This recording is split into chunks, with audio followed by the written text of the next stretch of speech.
você tinha que administrar a escola, Sim. shows e treinar. Sim, mas eu sempre dei muito valor a essa parada, porque meu pai, né, as histórias tristes que cada um tem, né, todas as dificuldades que a gente passou, que a gente perdeu a casa própria pro tráfico, várias coisas que aconteceram na nossa vida. A gente... Qual é essa história? Você se incomoda em falar ou melhor não? Não, posso falar, posso Então, dar uma resumida. Quando eu era muito novinho, a gente morava numa favela chamada Tavares Bastos. Você morava na favela? É. Numa comunidade mesmo? Uma comunidade, lá no topo. Qual o nome do lugar? Tavares Bastos. Que hoje em dia até gravam muitas novelas lá. Tá. É pacificada hoje? Hoje sim. Hoje tem um centro de treinamento do BOPE lá em cima. Cacete, mas na época... Na época não. Era quente o negócio. Na época, na verdade, era residencial. O tráfico começou a tomar conta por um outro lado do morro e foi subindo e tomou conta ali em cima. Na época não tinha nada, não era pacificado. Seu pai trabalhava com o que na época? Meu pai é funcionário público, trabalha no Pinel, no Hospital Psiquiatra Público do Botafogo. Então meu pai, eu sempre vi meu pai trabalhando igual um condenado, porque ele dava plantão no hospital psiquiátrico, a escória da sociedade ia o tempo inteiro ali. Trabalhar num lugar, a energia é pesada. E ele era diretor ali, ele era organizador da parada. Ele não era médico, não, ele só organizava as coisas. Era administrativo. Administrativo. Então chegou maluco, chegou cara baleado, não sei o que, ele controlava, mandava pra não sei aonde. Meu pai quase morria toda semana. Porque sempre... Nesse instituto também, presos, considerados presos doentes mentais, Sim, ia pra lá? Também. Então, tipo, cara que assassina... Os primeiros diagnósticos médicos, primeiro manda pra lá. Por exemplo, encontrou um maluco na rua, quebrando tudo, esfaqueando, fazendo merda, pega ele e manda pra lá. Porque lá é centro médico também, pra curar ferida e tal. Então é punk lá. E meu pai trabalhava com fotografia, porque era plantão 2 vezes na semana. Complementar, ele trabalhava com fotografia, que era a paixão dele, que na época não existia iPhone, né? Então, para bater foto de um aniversário, de alguma coisa, você tinha que ter a fotografia, fazer um quadro e tal. E ainda era massoterapia, que também era uma coisa que ele tinha feito a faculdade, quase completou a faculdade quando era adolescente, que ele gostava muito desse lance de massagem. Então, ele era 3 empregos. Ou seja, ele trabalhava de segunda a segunda. Sim, eu quase não via meu pai. Então, eu dava muito valor a isso, porque meu pai era legal pra caramba, mas ele era bem rígido. Fez merda, apanha, era um negócio assim, entendeu? Hoje em dia não pode bater em filho, mas naquela época podia. E eu apanhava pra cacete. Apanhava, caramba. Mas hoje eu agradeço, porque muita coisa talvez eu tenha...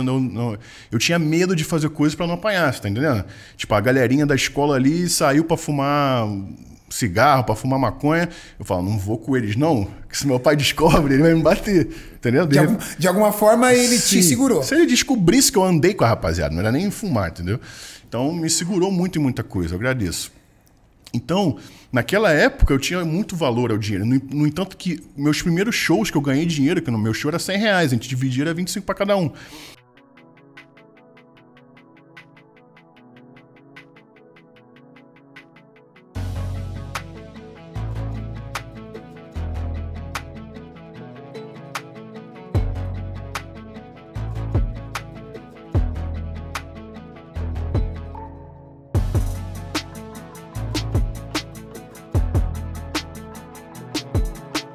Os meus shows, eu guardava o dinheiro e o primeiro cachê que eu consegui juntar, eu paguei minha escola.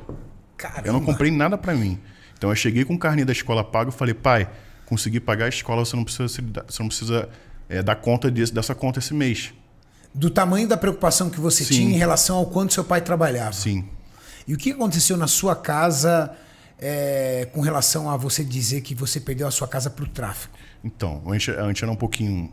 Antes disso, de eu me tornar cantor, a gente morava nessa favela chamada Tavares Bastos e o tráfico foi crescendo, tomou uma proporção muito grande e a nossa casa era uma das casas que era umas residências muito antigas lá, umas construções antigas. Então ela não era uma casa boa, mas era uma casa razoavelmente grande para o local. Então, como era no morro, o terreno é íngreme, tinha um porão grande. Tá. Em determinado momento, quando o tráfico cresceu muito, meu pai começou a reparar algumas coisas estranhas no terreno de casa. E teve um dia que ele reparou muita bagunça, muito barulho, ele desceu. Meu pai, na época, andava armado, ele estava querendo fazer alguma coisa para entrar para a polícia e tal. Graças a Deus não entrou. Ele colecionava armas, me ensinava a atirar desde criança. E aí ele percebeu isso, foi armado lá fora no nosso terreno, encontrou no porão alguns traficantes e um estoque gigantesco de arma e cocaína e maconha na nossa casa. Os caras estavam usando a sua casa para esconder droga e arma. Porque a nossa casa era numa esquina, então ali era um recuo rápido e se desse batida de polícia, ninguém ia procurar nas casas residenciais que moram pessoas há muitos anos. Procurava mais lá onde eles estavam. Então era um ponto estratégico do tráfico esconder as coisas. Meu pai, como era morador, conhecia todo mundo ali, já nasceu ali. Ele conversou com os caras, né? Lógico, não foi uma conversa tão calma, mas conversou, não agrediu, não fez nada e pediu para os caras se retirar. Explicou, pô, aqui é uma casa de família, aqui a gente mora há muitos anos e papapá. Tirou os caras e ele ficou ali na porta, meio que conversando com alguns vizinhos que perceberam a movimentação. Daí, os caras voltaram com mais 10, 15 homens. Puta, velho. E porque acharam que meu pai era polícia. Meu pai usava cavanhaque, tinha uma arma muito bonita, que era arma de coleção. E, tipo, naquela época e naquela favela não existia arma bonita. Não. Era tudo arma feia. Então... E quem tivesse arma provavelmente estava do lado deles, né? Sim, exato. Daí aconteceu isso de, tipo, eu tava numa situação de ser moleque, meu irmão menor ainda que eu, e ver meu pai sendo sequestrado, sendo agredido, sendo surrado, levado para um local de execução da favela. Mentindo, Léo. Isso, e outros traficantes, outros caras ficarem, tipo, com a minha mãe para fazer maldade. Meu Deus. Então eu me senti naquela situação, ver meu pai sendo arrastado e gritando, cuida da tua mãe, e meu irmão chorando. Deus do céu, cara. Então é uma história triste, né? Cada um tem a sua, mas essa é a minha. Eu não gosto. E aí você e sua família tiveram que sair de lá? Sim, aí tipo, meu pai, por acaso, o dono do tráfico era um morador lá antigo. O pai dele morava lá. E meu pai reconheceu o nome do cara quando falaram sobre isso. E ele falou, liga pra esse cara aí, é o dono que vocês estão falando, né? Então liga pra ele, fala que sou eu. Com o Aurelinho e tal, não sei o que, ele vai saber, eu sou amigo do pai dele. Ligaram, o cara falou, peraí que eu vou aí reconhecer o cara. Ele desceu e reconheceu meu pai. Aí ele falou, não, pode liberar, é morador, não é polícia e tudo mais e tal. Aí liberou. Você não ia matar? Meu pai tava com, pelo menos, ele falou, pelo menos 5 pistolas apontadas pra cabeça dele o tempo inteiro. Assim, a qualquer hora alguém podia ter disparado. Só que eles ficaram com medo de fazer a merda e matar alguém realmente, porque meu pai falou, sou morador, moro aqui, não sou polícia, não sou polícia. Então, como não acharam nenhuma carteira de polícia nem nada, preferiram, graças a Deus, a procurar o dono lá. E o dono, por acaso, conhecia meu pai. Então, meu pai se livrou dessa. Mas quando meu pai voltou pra casa, o cara falou, relaxa, a gente vai tirar isso tudo daí e nunca mais vai acontecer. Só que meu pai falou, cara, desculpa, eu amo você, sua família, mas você tem 20 anos. O cara tinha 20 anos, era o dono do tráfico lá. Hoje é você, amanhã não é você.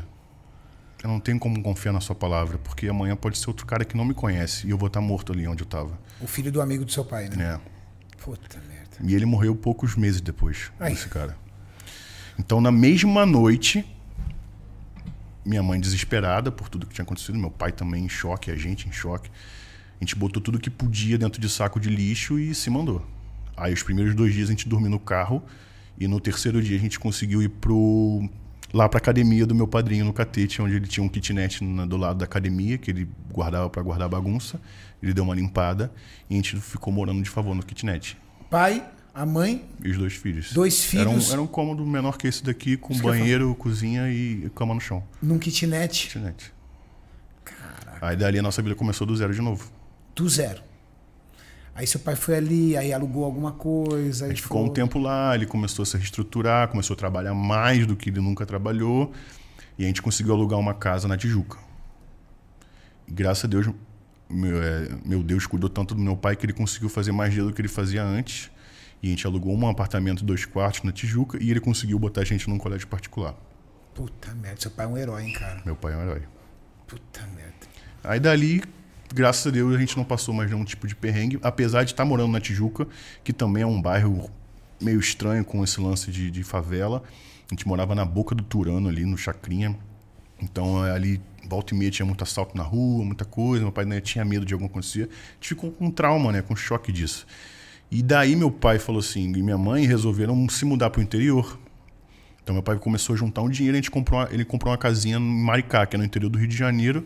Casinha assim, cara, no esqueleto, assim, a casa valia 40 mil reais. Meu pai deu, sei lá, 15, 20 e parcelou o resto em milhões de vezes e a gente se mudou. Daí a minha vida começou do zero de novo. É isso que eu ia falar. Quantos você Questão tinha? social. Eu tinha uns 11, 12. Aí você reconstituir amigos. Isso. Aí isso pra mim que foi um dos pontos para eu começar a treinar e me apaixonar por musculação. Porque eu não tinha amigo na cidade. O único meu amigo era o Diego, do Bonde da Estônia, que eu conheci quando eu me mudei para essa cidade. Diego era de lá? Era. Ele morava em Copacabana e tinha ido morar nessa cidade também há 1 ou 2 anos, fugindo da violência também. Também? Isso. E onde você conheceu o Diego? Foi exatamente isso. Eu estudava numa escola, ele em outra, ele namorava uma menina da minha escola, ele ia todo dia lá buscar ela, eu via ele conhecia a galera mais descolada da cidade, eu estava numa cidade nova que eu não conhecia ninguém, e eu na Tijuca, como eu tinha vindo da favela, eu era um moleque que jogava bola pra cacete, andava de skate, eu chegava na escola preso no ônibus de skate, era descoladão.